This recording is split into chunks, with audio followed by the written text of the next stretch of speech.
Welcome back, friends, to the shop. So it's Monday morning. Today is the day we take possession of the new homestead. So as I was packing things in the shop, making the hard decisions, what to keep and what not to keep, I came up with a video idea of sharing 10 tools that I have kept and drug around that have plagued me, that I absolutely detest, and asking myself, why do I continue to suffer these things? So I pulled out my 10 most hated tools that I will not be taking with me. I've got ye old garbage can right here. They're going right in. I'm going to share it with you. Now, maybe some of these I may not be using them right, but that's my personal experience. So I'm going to go through one through 10 and explain to you why I detest them so much. First one, any sort of a wrench that doesn't have an offset. Now, what's an offset? An offset, if we look at this excellent snap-on wrench right here, you can see that it has a little bit of a bend on the box end. Well, why is that important? Well, when you are trying to get something, a bolt or a nut that's flush, when you put it down on a flat surface, that little offset gives you room for your knuckles, and you can get in there and you can tighten it or you can or loosen it, right? Well, some of these wrenches that I have, like this crescent gear wrench, has zero offset. And I find myself, you don't have room to get your hand in there, and you got your fingertips on there, which you have no strength, and you can't get anything done. They're miserable, terrible things. Why someone would make a wrench without an offset is beyond me. So number one, any box wrench without an offset. Number two, Milwaukee tape measures. I have always been a Stanley fan. Stanley is the gold standard when it comes to carpenter's tape measures. The Fat Max brand, the 25-footer, I think is as good as it can get. Now, they were the only game in town for years. You know, that was really, there was Lufkin, of course, you know, some specific type of tape measures for engineers and such. But for carpenters, Stanley was the go-to, right? Well, now everyone else has jumped on board. And you don't just learn something overnight, right? You learn how to make something over decades of experience. And that's what sometimes you don't see in a product. Well, I needed a tape measure, and I was at Home Depot, and there was a 2-pack. It was like buy one, get one free. And I thought, well, Milwaukee's a good brand. I'll have that. There's really no difference, right? Wrong. This is the worst tape measure ever. First off, it's got a magnet on the end. Now that may sound good, and if you're a steel stud framer, that's probably a good thing. But for those of us who just work with wood, every time you put this in your nail pouch, when you pull it out, what's it have stuck on the end of it? A whole bunch of screws or nails that you have to clear off, and it gathers things. And there's always some little goober or some little piece of metal or something on there. And how many times have I ran this out to try to get an accurate measurement because there was some goober on the end of it? I cut the board wrong. Furthermore, the ends don't hold up. Right here on the end of the tape, you can see there is a serrated knife razor edge on both of them that I own. It's some sort of a design flaw. I don't know if when it comes in or what causes it, but I've cut my fingers multiple times on this. It is a hateful and terrible thing, and I won't suffer it a moment longer. Number three, spray foam. Spray foam. Spent hundreds of dollars on spray foam. It's always kind of always the refuge of the hack carpenter. Oh, it doesn't quite fit right. I'll just fill it with spray foam. I have ruined more pair of pants and shirts and clothing and gloves. Have you ever tried to get spray foam, dried spray foam, off of an article of clothing? There's nothing tougher than this stuff. The messes and the unsightly. You know, here's the problem. You know, a lot of this is user error because you spray it into a crack, right? And you know it's going to expand, but you're never prepared for how much it's going to expand. And you come back the next day and you've got this horrible looking spray foam that's squished out all over the place that you have to go and try to scrape off. Nothing looks worse. It's a very terrible color. It makes a terrible mess. Inevitably, it'll fall on the ground, and then you'll trot on it, and then you'll track it into your house. Now it's in your carpet. It is miserable stuff. No more spray foam for me. The next is the mechanic's crow's foot. I bought these things. I'll bet I've drugged these things around in multiple toolboxes for decades. Never once have I ever used this. And I know someone's going to come in the comments, oh, I use my crow's foot every day. Okay, well, good for you. I'm not putting them in my toolbox anymore. I've never found a use for them. I've never, ever once used them. And there's a whole bunch of them. I got a whole metric set and a whole standard set, and I'm always messing with them. They take up a bunch of room in the toolbox. I'm done with it. I'm not packing them all. All of them are gone. Next is a Jitterbug Sander. Now, yes, I get it. Back in the day, there was a couple options. If you wanted to use an electric sander, right, you had a belt sander, which of course is a great tool. And for smaller work, you had a Jitterbug Sander that jitterbugs back and forth. I have never experienced a more useless tool than a Jitterbug Sander. By the time you fool with it and get the cord and mess with it, you could have just hand sanded for the most part. And I think why these are so ineffective now, to me, in my particular, the way I work. Now, this is just towards the way I work. You know, you may have a different experience. But the orbital sanders are so much more efficient. They don't just move back and forth on two planes. They move and they spin and the whole thing. And they're so much more efficient.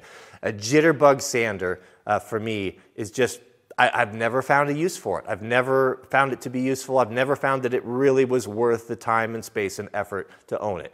And if I was to add to that, anything made from Bosch anymore is pretty much not worth anything and worth throwing in the garbage.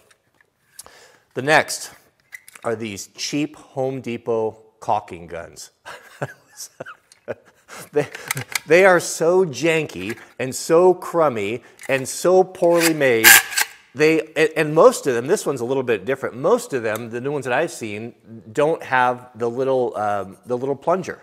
I even had one not too long ago that the plunger wasn't long enough to go in and to poke the membrane. So here you get a tube of caulking, and you've got this lame cutter on there which won't cut it cleanly. So you get that thing cut off there, and then you go and it's got no wire on there, so you can't plunge it. So you're running around looking for a nail, which of course you'll never find when you need it. And the gankiness and the jankiness and the sound of them and how nothing works, and they're just terrible. If you want a good caulking gun, get this one right here. I got this one at Sherwin-Williams. It's the ETS 2000. This thing is like butter. We were doing some caulking, getting the house ready the other day, and I asked Jariah if he could grab the caulking gun for me, and this hateful thing was still in the box, and he brought this out, and I sneered at it. I'm like, no, I don't want that one. I want the yellow one. After using this one, I'll never suffer that thing again. Next off, the Makita worm drive skill saw. When we bought our first house, I didn't have a skill saw, and we went through and I bought several tools. I bought a miter saw and a skill saw, and I was looking at the skill. The skill is my favorite, the Mag 77. That's the ones my dad always bought, the ones I was raised with. This one, for some reason, I think it was on sale or it was a little bit cheaper, and I grabbed it instead of the Mag 77. This is a terrible saw. It's got two huge flaws. First off, it has way too much torque. So when you pull the trigger, it almost jerks it out of your hand. I mean, it's almost frightening. It's over torqued. But the worst part of it is the fence, or is the table. The table is the bottom form, this platform right here. Instead of being a nice flat piece of magnesium with nice square clean edges on it, it's got this crummy rolled steel edge, which is difficult to use. It just doesn't feel good. I've never been able to cut well with it. So if you combine the problem, the over-torquing problem, with this crummy punched table on it, it's terrible. It's a terrible saw, and it's one of those things, every time I look at it, I just sneer at it. No more. It's gone. Next off, channel locks. Now, I have a lot of channel locks, and that's always been a staple in my toolbox, and I didn't really know any different. My old auto shop teacher used to call them bolt rounders. After using the Knipex pliers, if you don't own the Knipex Cobras and you're still suffering these terrible things, it's time to move on. Give them away, sell them at the garage sale, round file them, whatever, and get yourself a set of 8-inch Cobras. You won't believe it. Just the design of the jaws and the fine nose on it, and the quality of the steel and the way the serrations cut and just the way that they adjust are so much easier and so much handier. And they're just so much more precise. I don't know what it is about it. You know, just perfect example. If you put these in their closed position, right? Let's say you need to grab a piece of thin sheet metal or something. Look at the spread on the handles. You have a lot of spread right there where you can get some good pressure on them. Look at these. The handle actually comes together. You can't squeeze anything. They're terrible. There's just no comparison. If you haven't used the Cobras, you need to go with them. Get rid of the old crummy channel locks. They're just not worth having. Garbage. Next thing that I've never liked is any sort of a bow saw. Now this is a fold-up survival style, but they're all basically the same thing, right? So here's the problem with these things. And I know everyone seems to love these, right? You buy them and you're like, yeah, man, if I ever get stranded in the woods, I'll take my bow saw and I'll build myself a cabin. I've never had any good luck with them. They're a miserable thing to cut with because they just won't seem to cut straight.